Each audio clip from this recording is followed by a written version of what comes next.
Hello and welcome to Thursday's reading session. So the last reading session of the week.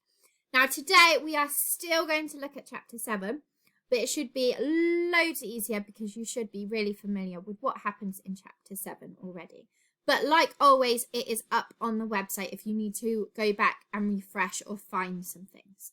So as a warm-up, can you remember the names of the boys at Camp Green Lake that are with Stanley? Now this is tricky because they've got real names and they've got nicknames. So you can either go with all the nicknames or their real names if you think you know who is who.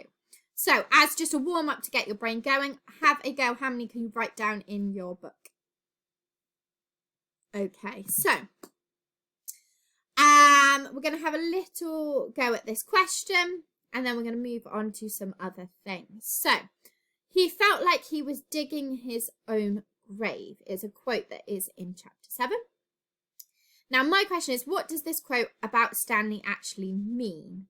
On the board, on the screen, there are 4 different sentence starters that you can use to start off your sentence. So I think the author chose this line because it shows blah, blah, blah, blah, blah. I think this means, it suggests that. So pick one of those 4 sentence starters and have a go. So what does it actually mean that he felt like he was digging his own grave? So pause the video and have a go. Okay, now I can't tell you if your answer is completely right because everybody's got different answers and I can't see you all, unfortunately.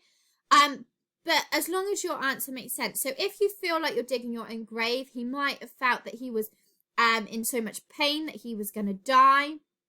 That digging these holes was going to be the death of him, that he wasn't going to be able to get to do anything else. So what you felt he meant, but it could be a range of things, not just those things that I mentioned. So like we do in lessons, if you think your answer looks reasonable, if you think that you've answered it correctly, then give yourself a tick. Okay, so mainly today we are going to look at the different characters that appear in chapter 7 and we're going to think about the idea of power.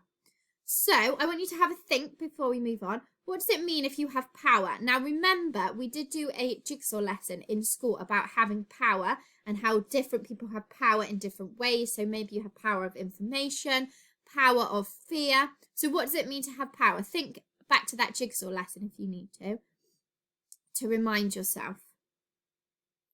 Okay, so today we're going to look at different characters and what power maybe they have in this chapter, in chapter 7.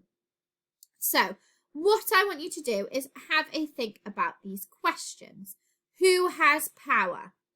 So do the adults at Camp Green Lake have power? Do they have the power? Are some of the boys more powerful than others? If you think so, which ones do you think are more powerful and why? Does Stanley have any power? If you think he does, why? If he doesn't, why not? Is Madame Zeroni powerful? So remember, Madame Zeroni is the character that Stanley's great-great-grandfather goes to for help. Is she powerful? And in what way is she powerful, if you think she is? And then who else in the flashback story has power? So I want you just to think. Now, these are your sort of opinions to get you thinking about power in the chapter. So we're not going to go through answers because some of it is opinion-based. So do you think the adults at Camp Green Lake have power? Yes, they have power through fear, don't they? The boys are scared of what's going to happen if they don't do what they're told. But have a go at some of those questions, either just thinking about them or writing them down before we get started on the written questions. Okay, so now you've had a little think about power.